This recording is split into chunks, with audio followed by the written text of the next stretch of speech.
Bonjour, bonjour, j'espère que vous allez bien. Bienvenue dans ce live du vendredi 29 mars.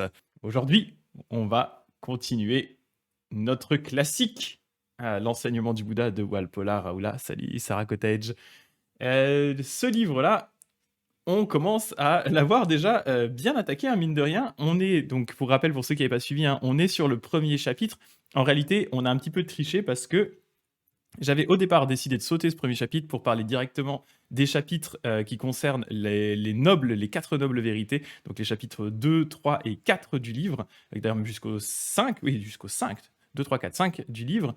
Et suite à ça, je m'étais dit, on va revenir sur le chapitre 1. Et au final, je pensais pas que le chapitre 1, il allait nous prendre autant de temps, mais il a généré pas mal de discussions parce que c'est un chapitre qui parle notamment de tout ce qui est la foi, le doute, la croyance, etc. etc. Et donc Walpola Raoula ici essaye d'apporter une perspective intéressante pour démarquer le bouddhisme d'autres formes de religion, notamment d'autres formes de religion qu'il y avait en Inde à l'époque du Bouddha historique.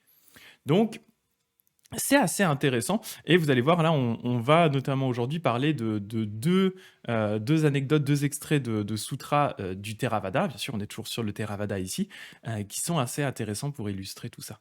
Et j'en profiterai pour parler un petit peu parce que je vais pas partir tout de suite dans le tunnel, mais à un moment je vais y arriver probablement. J'ai regardé hier soir la série, enfin le documentaire Netflix sur Raël. Oh punaise. Et je me suis dit, ah, puis aujourd'hui, du coup, je parle de croyances, de foi et tout ça, tout ça. Je me dis, bah tiens, ça tombe bien, ça va être des trucs intéressants à discuter. Je sais pas si vous l'avez vu, ce documentaire Netflix, c'était vraiment, vraiment intéressant, mais assez flippant en même temps, assez flippant. Moi qui suis assez anti-gourou, qui déteste vraiment cette idée, se dire, ouais, je suis aveuglément une personne et qui va me dire quoi faire et tout. Là, j'étais genre, j'étais cringé d'un bout à l'autre. Et c'est assez intéressant de voir à quel point il arrive à justement manipuler les gens. Et vous allez voir, je parle de ça parce que ça va rejoindre des choses qu'on va discuter ce matin. C'était. Eli se fait appeler Maitreya maintenant que dit Dagdeg. Ouais, salut Dagdeg d'ailleurs.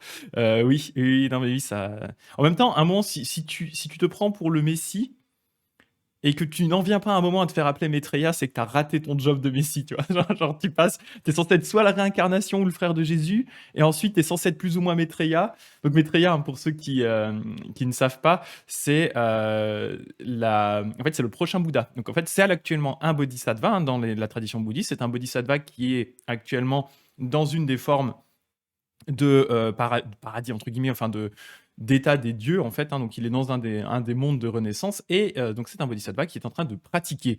À l'heure actuelle, il est au dernier stade avant d'atteindre l'éveil, mais ce dernier stade met énormément de temps à se faire et du coup, dans quelques milliards d'années, Maitreya est censé revenir et c'est lui qui va redevenir le Bouddha. Au moment où les enseignements bouddhistes auront disparu, lui, il va, ce qu'on appelle, remettre en marche la roue du Dharma. Donc, il va relancer les enseignements, hein, comme la grande roue. Il va faire retourner la roue comme ça. Et hop, et ça va repartir pour un tour jusqu'à ce que la roue perde de son inertie et puis finisse par s'arrêter. Et il y aura à nouveau un Bouddha qui va revenir. Donc voilà, Maitreya, c'est un peu l'exemple qu'on a dans le bouddhisme du futur. Alors, c'est pas un messie non plus, hein, si vous voulez, hein, mais c'est vraiment toutes les religions gardent souvent en elles hein, cette idée qu'il y a quelqu'un qui va revenir au bout d'un moment. Mais dans le bouddhisme, c'est assez logique vu qu'on a cette idée que les enseignements vont eux-mêmes finir par disparaître puisque tout est impermanent. Donc, bah, à un moment, il faut bien qu'il y ait quelqu'un qui remette en marche tout ça. Et donc, dans la tradition bouddhiste, cette personne s'appelle Maitreya. Voilà, et donc c'est un bodhisattva de très haut niveau. Et pour finir avec Maitreya, ça fait partie des naissances que, notamment au Japon, des renaissances en fait que les moines vont chercher. On va souvent retrouver deux types de renaissances que les moines et les gens vont chercher à atteindre. C'est soit la renaissance dans la terre pure du Bouddha Amida, donc le Bouddha Amida dont on parle le mercredi, soit justement une renaissance dans le paradis Tusita, donc l'endroit où est en train de pratiquer Maitreya actuellement pour justement pouvoir être déjà à ses côtés, faire déjà partie de sa congrégation, pour s'assurer qu'au moment où il va revenir dans notre monde, eh bien, on puisse renaître avec lui. Donc, il va y avoir un peu deux écoles, deux branches, deux destinations en fonction des préférences de chacun. C'est soit Amida, soit Maitreya. Il y en a d'autres aussi, un Bouddha de médecine, Bouddha, enfin, Kannon aussi, qui a sa propre terre pure. Mais voilà, les deux grands challengers, c'est la terre de Maitreya et la terre d'Amida. Voilà. Et donc Graël, apparemment, maintenant, se fait appeler Maitreya. Il a viré, en même temps, il habite au Japon maintenant, hein, pour info, Raël, il habite au Japon. Mais oui, jardin de thé, il est extrêmement malsain, hein, c'est extrêmement flippant, hein. Moi, je te dis, hein, j'étais cringe d'un bout à l'autre et il y avait pire que moi. J'avais Sophie, ma femme, qui était à côté de moi, elle était en maxi cringe d'un bout à l'autre, quoi. Ah, elle était genre: «Ouh!» C'est horrible. Ah la vache. Heu Tac Deck qui dit: «Si tu as 40 ans et que tu te fais pas appeler Maitreya par tes disciples, tu as raté ta secte», c'est ça? Ah la vache! Ah ouais, Sophie qui est là, qui est ouais, non, c'était terrible. Mais c'était intéressant, franchement, on a binge watché tout le documentaire là en un soir.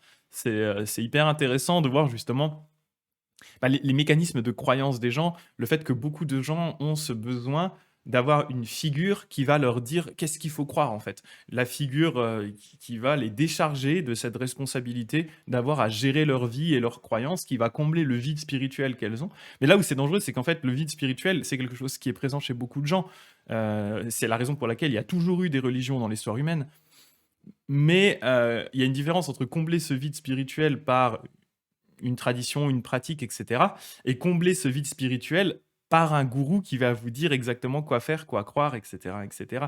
Et en fait, on le voit dans le documentaire sur Raël, je trouvais que c'était assez édifiant, cette idée que, en fait, Raël, il commence doucement, et en fait, plus ça avance, et plus il devient extrême dans ce qu'il demande à ses disciples. Et en fait, vu que les gens sont endoctrinés, ils se rendent pas compte de ça. Et vous allez voir, on va regarder avec Walpola Raoula ici, il remet pas mal en cause ce type de fonctionnement. Euh, Parce que pour lui, le Bouddha, en fait, c'est pas de cette façon-là qu'il enseigne. On l'avait déjà vu un petit peu avant, hein, dans les extraits où il parlait avec les calamars, dans les une ou deux sessions d'avant, deux sessions avant, il parlait du fait que, il disait aux calamars qui étaient perdus parce qu'il y avait plein de religions autour d'eux, de chefs religieux qui allaient les voir, en leur disant moi j'ai la vérité, toi tu l'as pas. Les calamars, ils étaient perdus. Et donc, le Bouddha leur disait, mais c'est pas, en fait, vous basez pas sur une tradition, vous basez pas sur un maître, vous basez pas sur un historique, un texte sacré. En fait, basez-vous sur est-ce que ce qu'on vous dit vous paraît juste et est-ce que ça vous paraît être la vérité? Est-ce que si vous le mettez en pratique, ça va vous donner quelque chose de bon? Et en fait, c'est ça la problématique avec les sectes ou le cadrel, en fait, c'est que ils en viennent, les disciples en viennent à simplement croire les choses parce que c'est Raël qui le dit, pas parce qu'ils vont voir par eux-mêmes que c'est quelque chose qui est bon, que c'est quelque chose qui va leur apporter. Même si, bien sûr, pour certains, ça leur apporte quelque chose dans le sens où ça comble leur vide spirituel, mais ça le comble d'une mauvaise manière pour moi. Donc voilà, c'était mon petit tunnel début de live sur Raël. En tout cas, ouais, si vous avez envie de voir comment fonctionnent les sectes, comment fonctionne l'endoctrinement et tout, il est vraiment pas mal foutu le documentaire, quoi. Salut Alice. Oui, je voulais te remercier à nouveau. J'ai remercié en début de live, mais je vais le refaire là. Merci pour ton abonnement que tu as fait il y a un ou deux jours. C'est très très sympathique. Merci beaucoup Alice. C'est très cool. Donc bah, je vais vous partager mon écran et vous allez voir, ça va tout de suite rejoindre mon tunnel raélien. Vous allez voir ça. Donc, on s'en était arrêté ici, où en gros, ce qu'on discutait avant cet extrait, qui est un résumé de Sutra, en fait, là où j'ai mis mon petit point bleu, on discutait justement de cette notion de vérité, cette idée que dans le bouddhisme, en fait, on demande aux gens de croire les choses parce que ça leur paraît juste, ça leur paraît bon, parce qu'ils peuvent voir que c'est juste, ils peuvent voir que c'est bon. Et donc, il y a une anecdote qui est tirée des sutras qui va justement parler un petit peu de tout ça. Ah, Sab qui dit ça l'a horrifié le reportage sur elle. Ah ouais, moi aussi. Je pense que t'étais dans le même état que Sophie hier. Moi, j'étais à la fois horrifié. J'étais horrifié, mais j'étais fasciné en même temps parce que ça démontre tellement de choses sur le fonctionnement de l'esprit humain, sur l'endoctrinement, etc. C'est vraiment intéressant à voir. C'est triste, mais c'est intéressant. C'est fascinant autant que c'est oui, cringeant. Et donc voilà, je disais, Walpola, il va nous raconter une histoire qui est tirée des sutras pour illustrer cette histoire justement de croyance. Et vous allez voir à quel point ça rejoint donc cette discussion qu'on a au sujet de Raël en ce moment. Donc il disait, un groupe de brahmanes savants et réputés vint une fois trouver le Bouddha et ils eurent une longue discussion avec lui. Pour rappel, le Bouddha est dans une situation un peu particulière, qui est très commune dans l'Inde de son époque, il y a 2500 ans, où on a, j'en ai déjà un peu parlé, hein, mais on a d'un côté vraiment la religion un peu officielle, si vous voulez, on a les brahmanes, qui sont du coup des hindous, qui sont la religion globalement officielle. C'est une caste, hein, d'ailleurs, c'est une caste de gens, on est brahmane, on ne devient pas brahmane, on est brahmane. Et il y a à côté de ça, en fait, toute une quantité de mouvements religieux qui sont un peu en dehors du cadre, qui sont pour la plupart justement des mendiants ou des écoles un peu à part, où là les castes vont par exemple se mélanger, comme c'est le cas pour le Bouddha, hein, n'importe qui pouvait le rejoindre, peu importe la caste à laquelle il appartenait. Et donc ils sont un peu en dehors du schéma normal religieux, mais en Inde, à cette époque-là, c'est très court, ça commence à devenir très courant. Il y a beaucoup de chercheurs de vérité qui partent sur les routes, qui deviennent mendiants, qui fondent des écoles en dehors de la religion hindoue normale, en dehors de la caste des brahmanes. Donc là, on a les brahmanes donc, qui sont allés voir le Bouddha pour discuter avec lui. L'un d'eux, c'est un jeune brahmane de 16 ans qui s'appelle Kapatika, qui est considéré par tous pour son esprit exceptionnellement brillant. Et donc il va poser une question au Bouddha. Vénérable Gautama, donc Gautama c'est un des noms du Bouddha, hein, c'est Siddhartha Gautama, son nom normal. Il y a les anciens textes sacrés des brahmanes, transmis de génération en génération par une tradition orale ininterrompue. En ce qui les concerne, les brahmanes en sont venus à la conclusion absolue, ceci seulement est la vérité, et toute autre chose est fausse. Maintenant, qu'en dit le vénérable Gautama? Le Bouddha va demander. Il leur demande donc, parmi les brahmanes, y a-t-il un seul brahmane qui prétende que, personnellement, il sait et voit que ceci est la vérité et que toute autre chose est fausse? Le jeune homme lui répond, franchement, il lui dit non. Donc le Bouddha reprend. Alors, y a-t-il un seul instructeur ou un seul instructeur d'instructeurs de Brahman, en remontant à la 7e génération, ou même un seul de ces auteurs originaux de ces textes, qui prétendent qu'il sait et voit, ceci seulement est la vérité, et toute autre chose est fausse? Donc le jeune lui répond, non. Le Bouddha reprend. Alors, c'est comme une file d'hommes aveugles, chacun se cramponnant au précédent. Le premier ne voit pas, celui du milieu ne voit pas, et le dernier ne voit pas non plus. Ainsi, il semble que l'état des brahmanes soit comme celui de cette file d'hommes aveugles. Et donc le Bouddha donne alors au groupe de brahmanes un avis d'une importance extrême. Il n'est pas convenable pour un homme qui soutient la vérité d'en venir à la conclusion, ceci seul est la vérité et tout le reste est faux. Comme le jeune brahmane lui demandait d'expliquer cette idée, de soutenir ou de protéger la vérité, le Bouddha dit « Un homme a une foi. S'il dit « ceci est ma foi », jusque-là, il soutient la vérité. Mais par cela, il ne peut pas s'avancer jusqu'à la conclusion absolue, ceci seulement est la vérité et toute autre chose est fausse. Autrement dit, un homme peut croire ce qu'il veut et il peut dire je crois ceci. Jusque-là, il soutient la vérité. Mais parce que c'est sa croyance ou sa foi, il ne devrait pas dire que ce qu'il croit est la seule vérité et que toute autre chose est fausse.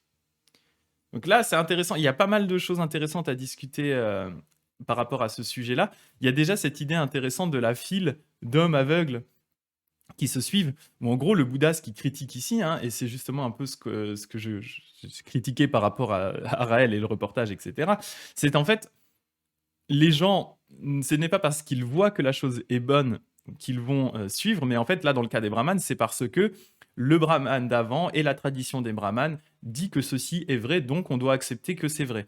Et dans le même principe avec Graël, hein, c'est parce que le gourou dit que ceci est vrai que vous devez accepter que ceci est vrai. S'il vous dit d'un coup, s'il change d'avis, vous devez accepter qu'il a changé d'avis et ça devient votre nouvelle vérité. Donc c'est pas parce que vous voyez que c'est vrai que vous y croyez, mais c'est parce que la tradition, parce que le livre, c'est parce que les générations de générations de générations de générations vous ont dit que c'était vrai. Et donc, en fait, chacun se suit en prenant, en prenant pour référence le gars d'avant qui n'en savait pas plus non plus, qui ne voyait pas non plus lui-même que c'était vrai.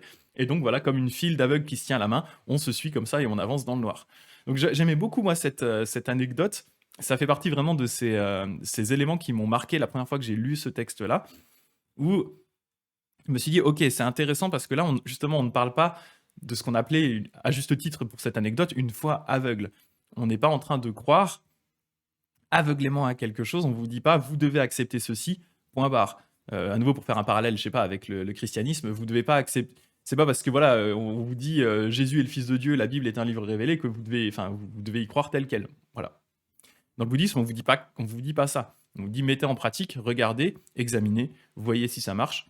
Si ça marche, prenez-le. Si ça marche pas, ne le prenez pas. Ce que je trouve relativement sain comme approche, et qui est justement une approche qui est traditionnellement assez opposée justement à ces concepts de gourou où on va prendre tel quel tout ce qui se passe, quoi. Alors, il y a Gulli qui pose une question qui dit Shinzo Abe n'a pas été assassiné à cause d'une histoire de secte. Si, si, tout à fait. Mais c'est une secte, je crois que c'est une secte coréenne, si je dis pas de bêtises.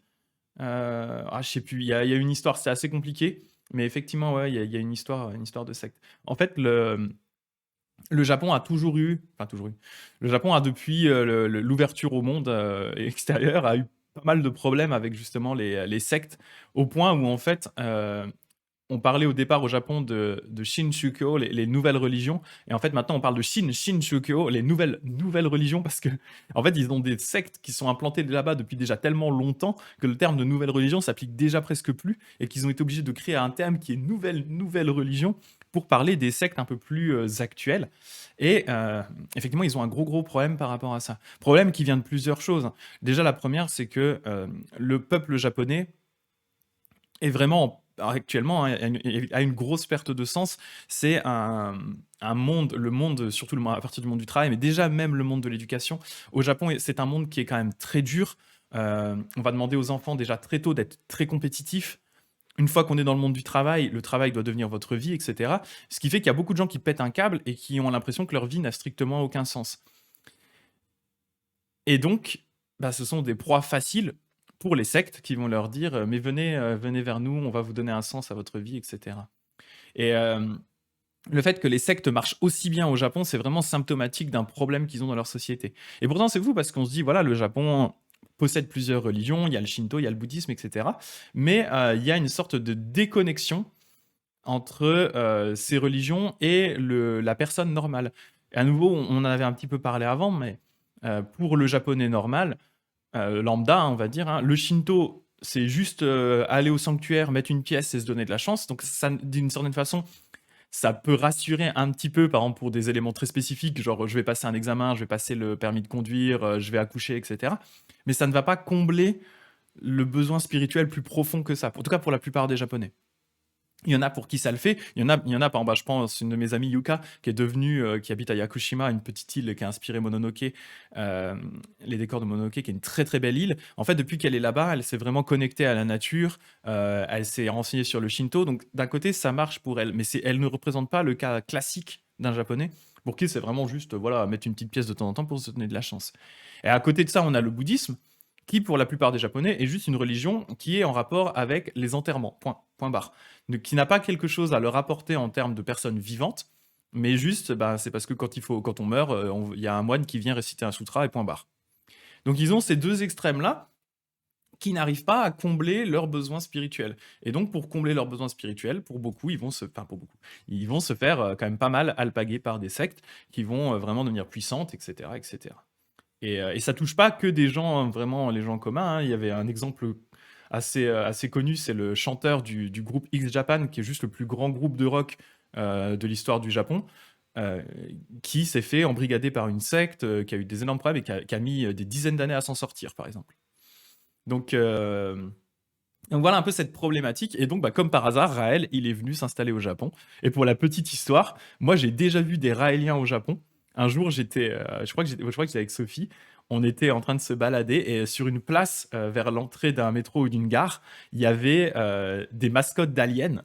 Et en fait, c'était des Raéliens qui faisaient leur recrutement comme ça avec des belles mascottes à la japonaise, hein, sauf que c'était une mascotte d'alien, quoi. Et donc là, je me suis dit, waouh, les mecs, ils sont actifs au Japon. Je ne savais pas à l'époque qu'une des raisons, c'est qu'en fait, Raël, la personne, est actuellement en train de. Il habite au Japon, il habite à Okinawa, en fait. Donc voilà, les Japonais ont vraiment un gros problème avec les sectes. Et puis bon, on l'a vu, hein, avec l'attaque, secte Home Shinrikyo, l'attaque au gaz sarin, etc., etc. C'est un peu galère. Sophie nous précise que c'est bien la secte Moon qui a été créée en Corée, effectivement, hein, qui a attaqué, qui a assassiné Shinzo Abe. Sarah Cottage qui dit ça fait peur quand même. Ouais, Sophie qui dit ouais, c'était des mascottes extraterrestres, trop kawaii mais très chelou. Ouais, c'était bizarre, hein, parce que tu les vois, ça a l'air tout inintensif. Ouais, regardez, les extraterrestres sont parmi nous, c'est trop bien et tout. Et après, tu rentres et en fait, on va te demander de te mettre tout nu, quoi. C'est horrible. Enfer. Voilà. Donc ouais, secte au Japon, c'est un sujet qui est vraiment vraiment intéressant, mais qui a un gros problème. Et la quantité de gens qui se font arnaquer avec ça ou qui se font détruire leur vie est démentielle, vraiment vraiment démentielle. Voilà, voilà. Donc, pour continuer un petit peu, voilà, donc on en était là, et donc le Bouddha dit être attaché à une chose au point en fait de d'une chose ou à un point de vue et maîtriser d'autres choses, d'autres points de vue comme inférieurs, cela, les sages l'appellent un lien, donc un attachement. Le Bouddha expliqua une fois à ses disciples la doctrine de cause et d'effet, et ils dirent qu'ils la voyaient et la comprenaient clairement. Il leur dit alors: Ô bhikkhu, donc ô moine, même cette vue qui est si pure et si claire, hein, donc la relation de cause à effet, si vous y êtes lié, si vous la chérissez, si vous la gardez comme un trésor, si vous vous êtes attaché à elle, alors vous ne comprenez pas que l'enseignement est semblable à un radeau qui est fait pour traverser, mais non pour s'y attacher. En fait, c'est ça. Le but, c'est pas non plus de devenir un énorme ayatollah, un énorme intolérant, un gars qui va prêcher comme ça la bonne parole en disant ceci est juste, tout le reste est faux. Ce que le Bouddha insiste ici, c'est de dire, bien sûr, il est important que vous voyez telles quelles les choses, mais faites attention non plus à ne pas devenir vraiment des fanatiques de vos propres vues, parce que là, ça devient également un autre problème. Alors, le Bouddha expliqua cette parabole célèbre dans laquelle son enseignement est comparé à un radeau qui est fait pour traverser, mais non pour le garder et le porter sur son dos. Il leur dit: Ô bhikkhu, un homme est en voyage. Il arrive à une grande étendue d'eau, dont la rive de son côté est dangereuse et effrayante, mais dont l'autre rive est sûre et sans danger. Il n'y a pas de bac pour gagner l'autre rive, ni de pont pour passer de cette rive à l'autre. Il pense: cette étendue d'eau est vaste et la rive de ce côté-ci est dangereuse et effrayante. L'autre rive est sûre et sans danger. Il n'y a pas de bac pour gagner l'autre rive, il n'y a pas de pont pour passer de cette rive à l'autre. Il serait bon que je rassemble de l'herbe, du bois, des branches et des feuilles, et que je fasse un radeau, et qu'à l'aide de ce radeau, je passe en sécurité sur l'autre rive, me servant de mes mains et de mes pieds. Alors cet homme, au bhikkhu, rassemble de l'herbe, du bois, des branches et des feuilles, et fait un radeau, et à l'aide de ce radeau, il passe en sécurité sur l'autre rive, se servant de ses mains et de ses pieds. Vous voyez le côté répétitif, hein, on voit que c'était vraiment transmis à l'oral. Hein. Ayant traversé, ayant gagné l'autre rive, il pense: ce radeau m'a été d'un grand secours. À l'aide de ce radeau, je suis passé en sécurité sur l'autre rive, me servant de mes mains et de mes pieds. Il serait bon que je porte ce radeau sur ma tête ou sur mon dos partout où il me plaira d'aller. Que pensez-vous, Bhikkhu? En agissant ainsi de cette manière, cet homme agirait-il convenablement en ce qui concerne ce radeau? Bien sûr, les moines lui répondent: bah non, nope. Alors, en agissant de quelle manière agira-t-il convenablement en ce qui concerne ce radeau? Maintenant, en ayant traversé et étant passé de l'autre côté, cet homme pense: ce radeau m'a été d'un grand secours. À l'aide de ce radeau, je suis passé en sécurité sur l'autre rive, me servant de mes mains et de mes pieds. Il serait bon que je dépose ce radeau à terre sur la rive, ou que je le laisse à flot, et que j'en m'en aille où il me plaira. Agissant de cette manière, cet homme agit convenablement en ce qui concerne ce radeau. De même, au bhikkhu, j'ai enseigné une doctrine semblable à un radeau. Elle est faite pour traverser et non pour la porter. Vous, au bhikkhu, vous comprenez que l'enseignement est semblable à un radeau. Vous devriez abandonner même les bonnes choses et combien plus encore les mauvaises choses. Donc là, j'aime bien aussi c'est assez intéressant parce que c'est assez contre-instinctif cette idée de dire bah en fait si j'ai trouvé une doctrine qui est bonne, pourquoi est-ce que je m'en détacherai? C'est pas exactement ce que dit le Bouddha ici. En fait, le Bouddha, il dit, vous détachez-vous de, de ce radeau, hein, de ces choses-là, en fait, quand vous êtes passé de l'autre côté.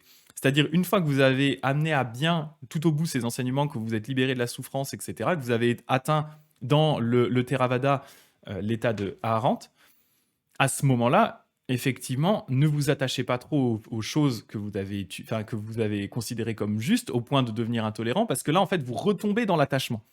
Donc à un moment, il faut savoir aussi se détacher même de ces choses qui sont bonnes. Alors c'est dur, hein, c'est dur et c'est contre-instinctif, mais c'est assez intéressant comme idée.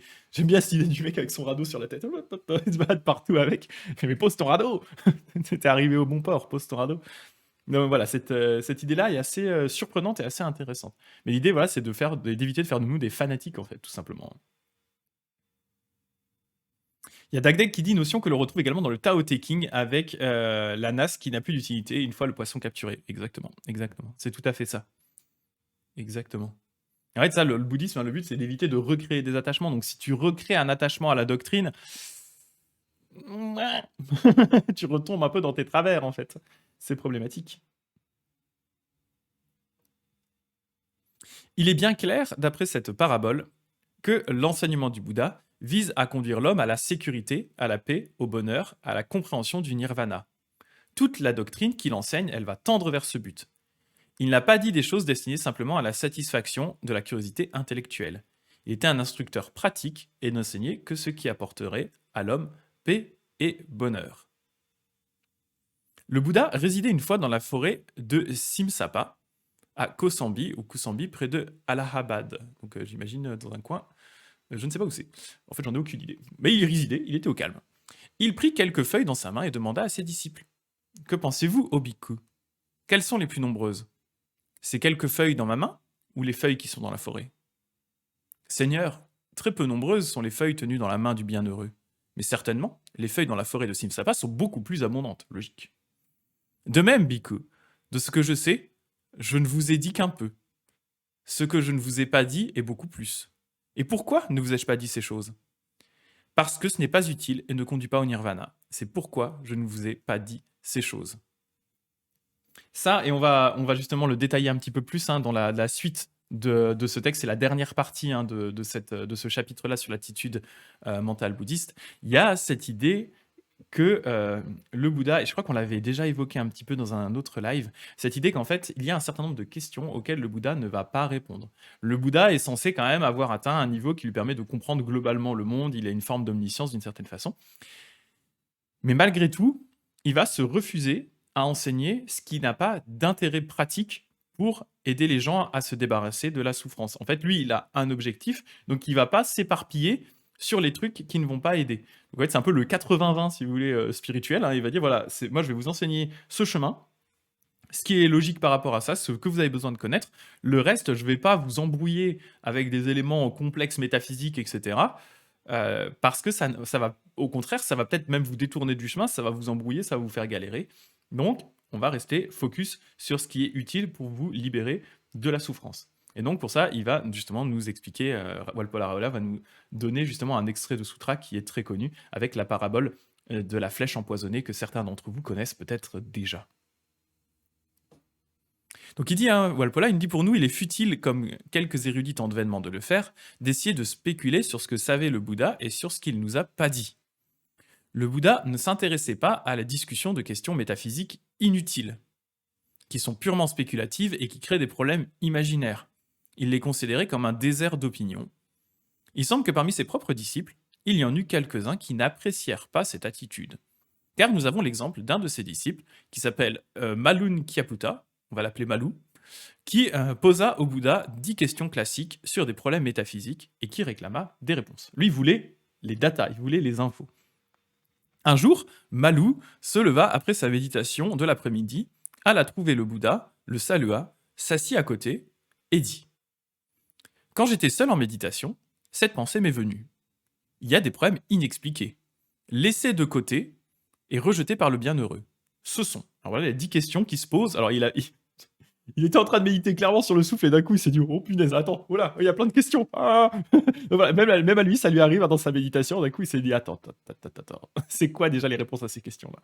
Donc les 10 questions, ce sont: l'univers est-il éternel ou non éternel? L'univers est-il fini ou est-il infini? L'âme est-elle la même chose que le corps ou l'âme est-elle une chose autre que le corps? Le Tathagata, donc le Bouddha, existe-t-il après la mort? N'existe-t-il pas après la mort? Existe-t-il à la fois et n'existe-t-il pas après la mort? Ou 10 est-il non existant et à la fois pas non existant après la mort? Donc en gros, lui, ces 2 questions principales qui se posent, c'est par rapport à l'univers. Est-ce que l'univers est fini, infini? Et enfin 3 questions. Question par rapport à l'univers, donc et c'est d'ailleurs des questions que des gens peuvent encore se poser de nos jours. C'est des questions qui sont assez d'actualité. Est-ce que l'univers était fini ou infini?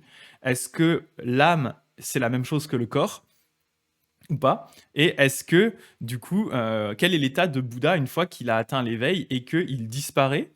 Donc au moment où il meurt vraiment, donc ce qu'il atteint le paranirvana, donc au moment où il meurt. Est-ce que du coup il est encore là? Est-ce qu'il n'est pas là? Est-ce qu'il était vraiment là et pas là? Et vous voyez du coup que ce sont des questions qui se posent de nos jours encore, et certaines questions vont être un peu reprises par le Mahayana, notamment cette question de la durée de vie du Bouddha dont on a déjà discuté. cette idée de est-ce qu'il est existant ou pas existant après la mort, le Mahayana va apporter une réponse dans le cadre notamment du Sutra du Lotus, en disant qu'en fait, oui, le Bouddha tel qu'on le voit actuellement, c'est un avatar, mais en réalité, l'état de Bouddha est beaucoup plus large que ça, donc il continue à exister avant, il existait avant et il continue à exister après, par rapport à cette existence physique en tant qu'avatar que nous, on voit dans notre monde. Mais historiquement, le Bouddha ne répond pas à ces questions. Et je regarde un peu Gulli qui dit va être super fun en soirée, Malou. Ah ouais, Malou, tu sens, c'est le mec qui arrive comme ça, tout le monde est en train de manger des chips et jouer à Mario Kart. Et le gars, il fait alors les gars, j'ai des questions philosophiques. Est-ce que l'âme, c'est la même chose que le corps? Putain, on joue à Mario Kart, il saoule là, Malou. On est en train de se détendre là. Sam Deveau qui se pose les mêmes questions. Ah, c'est des bonnes questions, hein. Franchement, c'est. Et vous voyez, c'est des questions que Malou se posait il y a 2500 ans. Et donc, il va aller voir le Bouddha par rapport à ça. Et donc, qu'est-ce que le Bouddha va répondre à notre copain Malou? Ces problèmes, donc Malou continue, il dit ces problèmes, le bienheureux ne me les explique pas, j'ai le seum. Cette attitude ne me plaît pas, il a vraiment le seum. Hein. Je ne l'apprécie pas, il a sa jauge de seum est très très haute. J'irai vers le bienheureux et je l'interrogerai à ce propos. S'il ne me l'expliqua pas, je quitterai l'ordre et je m'en dirai. Le mec fait du chantage. Il est en train de faire du chantage au Bouddha en disant ça, franchement, ça me saoule que tu me répondes pas à ça. Si tu me réponds pas, je me casse, ok? Je me tire d'ici. Donc tu vas me répondre. Bolossé le Malou. Ah, il est dans le dur, mais il a des problèmes, Malou, là. Il a des questions existentielles, il faut qu'on lui donne. Il rage quitte le bouddhisme. Fait, ah, c'est bon, allez, je me casse. Allez. Personne répond à mes questions, de toute façon, j'en ai marre. Donc, il fait son chantage. Il est en train de faire son chantage au Bouddha. Et donc, qu'est-ce qu'il dit? Si le bienheureux sait que l'univers est éternel, qu'il me l'explique. Si le bienheureux sait que l'univers n'est pas éternel, qu'il le dise. Si le bienheureux ne sait pas si l'univers est éternel ou non, alors pour une personne qui ne sait pas, il est loyal de dire « je ne sais pas, je ne vois pas ». En fait, il accepterait même du coup que le Bouddha lui dise qu'il ne sait pas, hein. Mais il veut juste qu'on lui dise quelque chose, il veut pas qu'on le laisse comme ça dans l'inconnu. C'est un côté qui dit Malou. Malou prend un saké et viens jouer avec nous, s'il te plaît. Ou c'est l'inverse. Peut-être que Malou, c'est quand il est bourré, qu'il il commence à se poser des questions philosophiques insupportables. Et c'est son esprit qui commence à partir en cacahuète et tout. T'as trop vu, Malou. Arrête. Ah la vache. Le prof de maths, vous avez des questions? Malou, l'univers est-il éternel ou n'est-il pas éternel? Ou est-il les deux? Ah, mais il fait marrer Malou parce que vraiment, il se pose des questions que tout le monde se pose en fait. Et là où effectivement c'est marrant, c'est que. Et là où on voit aussi la différence par rapport à un chef spirituel qu'on pourrait trouver dans d'autres religions, dans d'autres sectes, etc., qui face à ces questions-là apporterait des réponses en disant oui, c'est si, c'est ça, c'est si, genre l'univers est éternel, l'âme c'est pas la même chose que le corps, le Bouddha reste éternel dans le monde. Voilà, t'as tes réponses. Malou, retourne méditer, va jouer à Mario Kart avec tes copains. Là, on va voir le Bouddha, il va agir un petit peu différemment. La réponse du Bouddha, donc, à Malou, devrait être bienfaisante pour beaucoup de millions de gens qui, dans le monde, aujourd'hui, perdent un temps précieux à des questions métaphysiques de ce genre, troublent inutilement la paix de leur esprit. La réponse du Bouddha. T'ai-je jamais dit, Malou? Viens, Malou, mène la vie sainte sous ma direction. Je t'expliquerai ces questions.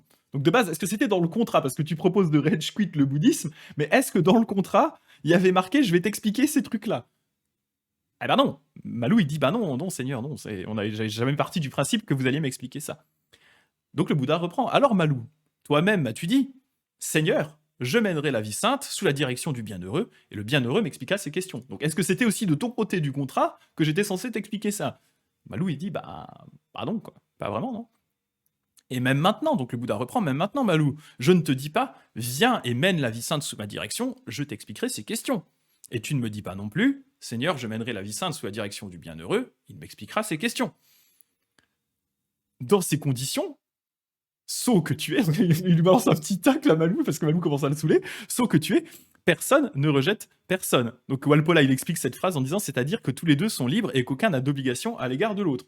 Donc de base, on n'avait pas mis dans le contrat que l'un d'autre était censé répondre à cette question. Alors le petit sot que tu es, c'était peut-être pas, c'est un peu gratuit. Hein.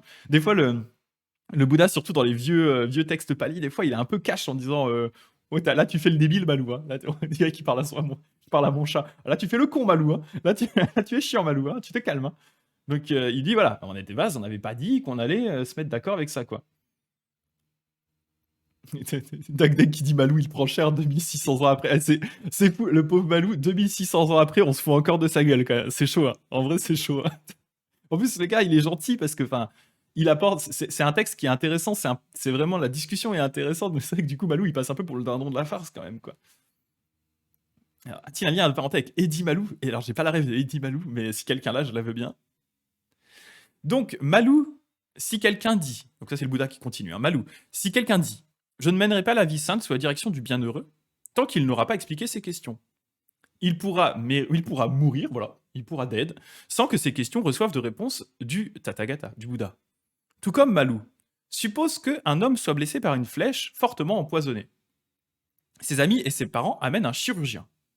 Et l'homme, qui est donc blessé, dit je ne laisserai pas retirer cette flèche avant de savoir qui m'a blessé. S'il est de la caste des guerriers ou de la caste des brahmanes. S'il est de la caste des marchands ou de la basse caste. Je ne lis pas les mots en sanskrit, je ne sais toujours pas lire le sanskrit. Quel est son nom? Quelle est sa famille? Est-ce qu'il est grand? Est-ce qu'il est petit ou de taille moyenne? De quel village? De quelle cité? De quelle ville? Où est-ce qu'il vient? Je ne laisserai pas retirer cette flèche avant de savoir avec quelle sorte d'arc on a tiré sur moi, avant de savoir quelle corde a été employée sur l'arc, avant de savoir quelle plume a été employée sur la flèche, avant de savoir de quelle manière était faite la pointe de la flèche. Malou, cet homme mourrait sans savoir ces choses. De même, Malou, si quiconque dit « Je ne mènerai pas la vie sainte sous la direction du bienheureux » avant qu'il ne donne une réponse à ces questions, telles que « L'univers est éternel » ou « Il ne l'est pas », etc. Il mourrait avec ces questions laissées sans réponse par le Tathagata. Le Bouddha explique alors à Malou que la vie sainte ne dépend pas de ses opinions.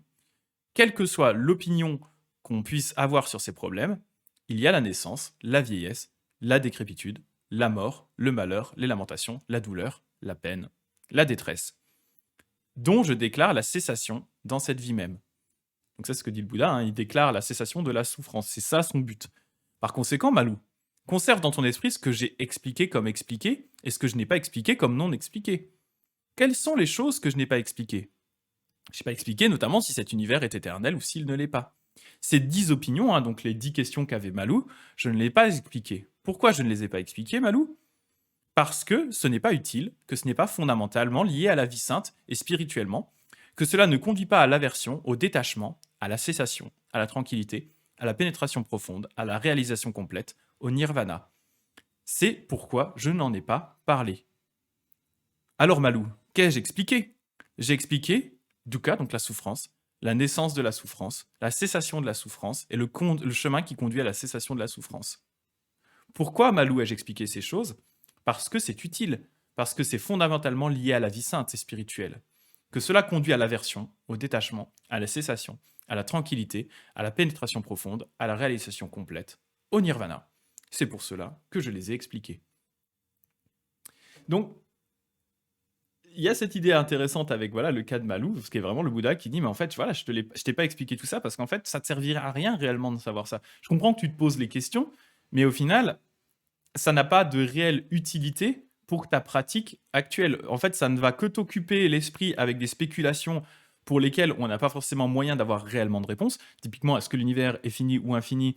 Est-ce que l'âme, c'est la même chose que le corps? Est-ce que l'âme et le corps sont la même chose? Est-ce qu'il n'y a pas d'âme, etc.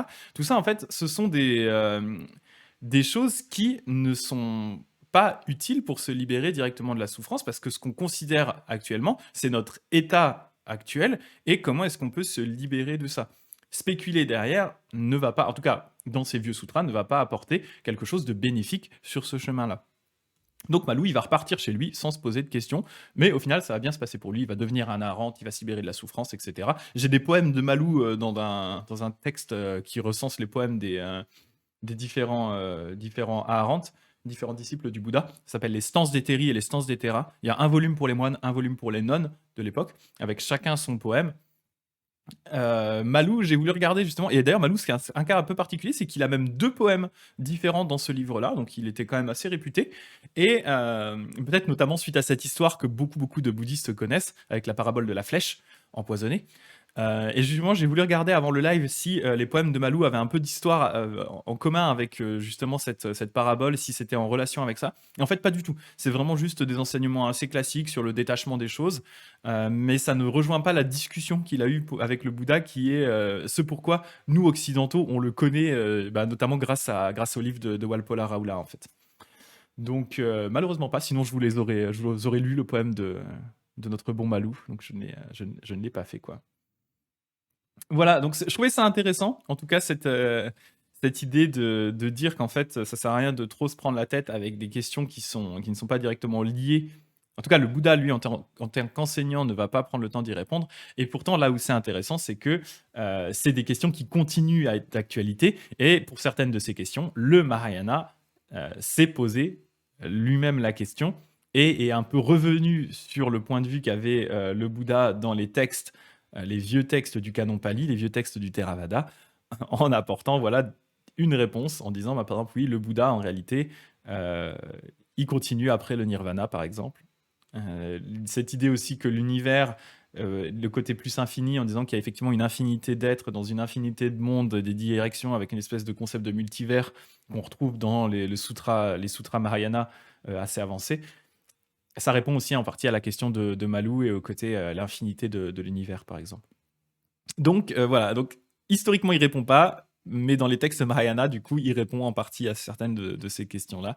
Mais voilà, c'est intéressant. Je sais pas ce que vous en avez un petit peu pensé. Je regarde en même temps les commentaires. Euh, alors, c'est un côté qui dit en vrai, on a tous un petit Malou en nous car on se pose toutes les questions comme ça. Bah ouais, c'est clair, hein, c'est clair. On peut pas s'empêcher. En fait, en tant qu'être humain, c'est difficile pour nous de ne pas spéculer sur ce genre de choses. Mais en fait, c'est bien que le Bouddha, dans ses vieux textes, il laisse la question ouverte en disant, en vrai, je pense que d'une certaine façon, c'est aussi une façon de dire, je n'ai pas la réponse à ces questions. Et au final, on s'en fout un peu parce que c'est pas ça qui est réellement utile pour votre avancée. Mais plutôt que de donner à l'inverse, comme feraient certains chefs spirituels, une réponse définitive et bloquer les gens là-dessus, en fait. Gilly qui dit Eddie Malou est un passant congolais qui a répondu aux questions d'un journaliste qui a interrogé des gens dans la rue, sauf que ses réponses avaient l'air complètement aléatoires et hors sujet. Se présente comme le premier savant de son pays.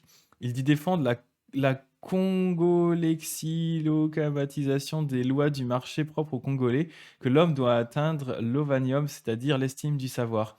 Ah oui, c'était passé dans What the Cut. Ah, ça y est, je vois l'extrait de What the Cut. Ouais, j'avais plus la rêve. Honnêtement, j'aurais pas eu la rêve du nom. J'aurais clairement pas eu la rêve du nom, quoi. Dagdag qui dit la parabole de la flèche autant que celle du radeau sont cruciales, c'est vraiment des choses essentielles. C'est peut-être une réincarnation de Malou. Bah, techniquement, Malou, dans les textes bouddhistes, il est censé être devenu un arahant, donc techniquement, il n'est pas censé avoir de renaissance derrière, sauf si plus tard, on part dans un délire Mahayana, et que du coup, il est finalement devenu un bodhisattva qui s'incarne sous différentes formes. Mais je suis pas sûr qu'il ait pris la forme de Eddie Malou qui raconte des dingueries aux caméras. Mais... mais qui sait, on ne sait jamais. On peut pas toujours savoir. Mais ouais, voilà, je trouve que c'est des paraboles qui sont intéressantes et qui sont faciles à retenir aussi, hein, notamment celle de la flèche qui revient assez régulièrement, quoi.